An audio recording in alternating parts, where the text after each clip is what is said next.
Well, back in Western Washington, getting ready for Seahawks football tomorrow night. Eric Granstrom on the NCWLIFE channel will tell you more about Seahawks coming up.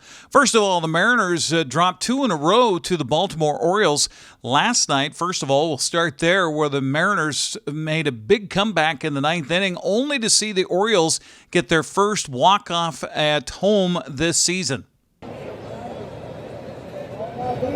Ground ball right to the second baseman, Holiday. Run's going to score. Julio will score. It's a 1-run ball game, and there's one away. It's 8-game win streak. Infield up close. Tying run at third. 3-2 Baltimore. Swinging a pop-up into shallow right center field. Greg Allen is over. Suarez on at third, tags. He's heading home.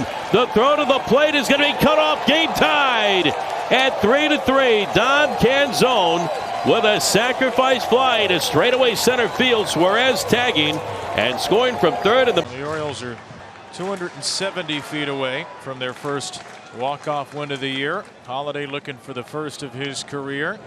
It's 2-1. Right side. That's a fair ball. This is into the corner. Carlson to third. Carlson's coming home. Jackson Holiday and the Orioles finally have their walk-off. Why not a double? Indeed. 4-3 the final last night, and then again today, the Mariners try a comeback bid after a big long rain delay.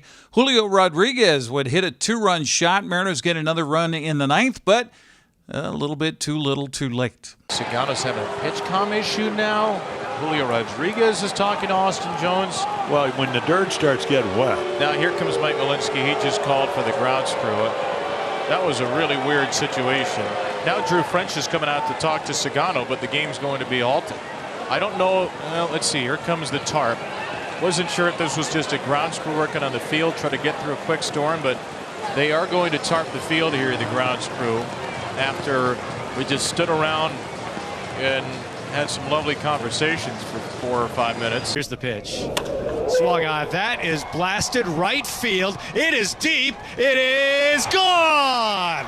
Julio, a 2-run home run right after the rain delay. And the Mariners, just like that, with one swing, down just 3. That's a way to restart for Julio. Now we're glad that they paused the game and didn't let him hit in the driving rain. That was a blast to right center field as Julio gets the trident there in the dugout. But against this O's bullpen, you're feeling good, and now they're feeling obviously even better. So after the 5-3 loss today, the Mariners head for New York to take on the Mets in the first of a 3-game series. That game will get underway at 4:10 in the afternoon tomorrow. Seattle lost a little more ground to Houston in the American League West. The Astros were able to get a 4-1 victory over Boston last night. Arizona beat Texas 6-4. Los Angeles topped the Dodgers 6-5 in that battle of L.A., and Tampa Bay beat the Athletics 8-2. Seattle now, after the loss today, is, not reflected in that graphic right there, but a game and a half behind the Houston Astros in the American League West heading into the weekend. Baltimore, by the way, will head to Houston to take on the Astros, while the Mariners are in New York to take on the Mets. Seattle Seahawks play their second game of the preseason tomorrow night at Lumen Field in Seattle against the Kansas City Chiefs.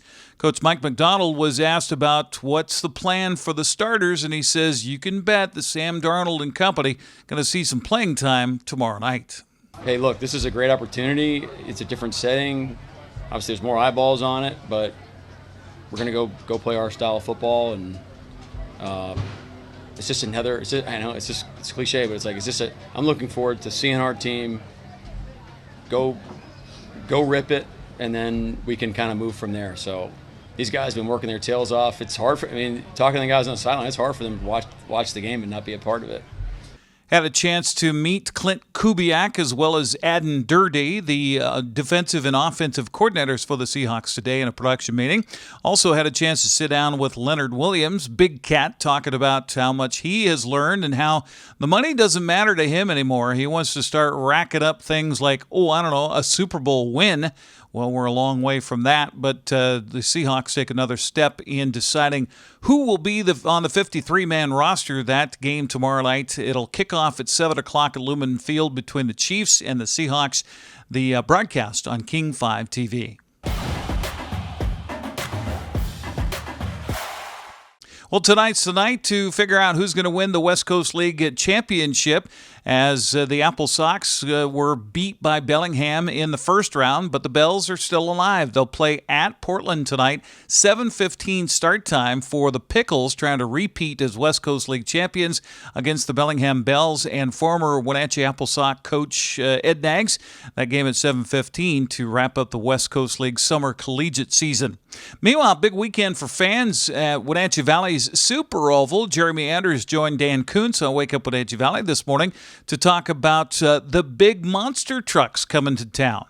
Some things lined up perfectly this year to bring back monster trucks for the first time to the track in 7 years, and we're excited about it. We got a full slate of monster trucks this weekend, so we're just trying to just pack as much stuff as we can into one season and make it a big one and hopefully carry momentum to next year. Do the monster trucks do a circuit? So you have to be able to get them when they have a weekend that's available, and they're somewhere in our area? And a lot of these tracks and fairgrounds and facilities have had the monster trucks every year in the same weekend for so long. So when he called us and said there was a weekend available, it kind of just worked out. And it's like, there's 2 weekends I have open between April 1st and this. And it's like, okay, well, we looked at our schedule and said, okay, well, let's do this one here. And it's going to work out great. They travel all over the West Coast, the group that we have here. So we're excited to have them here. Yeah, 2 nights of racing for the monster trucks as well as everything else is happening at the Oval this weekend.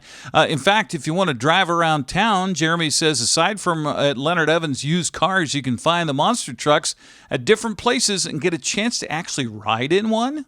We have at Martin's Marketplace out in Cashmere, BJ's on Sunset Highway, and then we have them on the corner of Grant Road and Highway 28 that is over there across from Fred Meyer. So they're all over the valley. Not just a few of them. We have more that are coming in that'll come in Friday.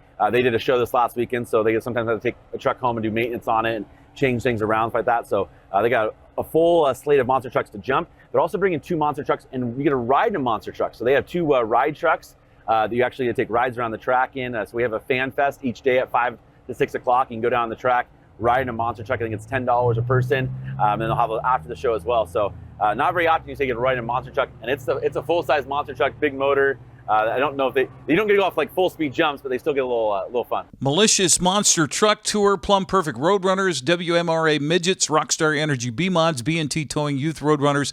It's all in store for fans this weekend. Gates open Friday at 4:30, racing at 6 o'clock. Same story for Saturday. Go to WVSO.com to get your tickets. Over here in Bellevue, getting ready for Seahawks football. I'll have a preview for you coming up tomorrow morning on Wake Up Wenatchee Valley, and of course a wrap-up coming up Monday on the show as well.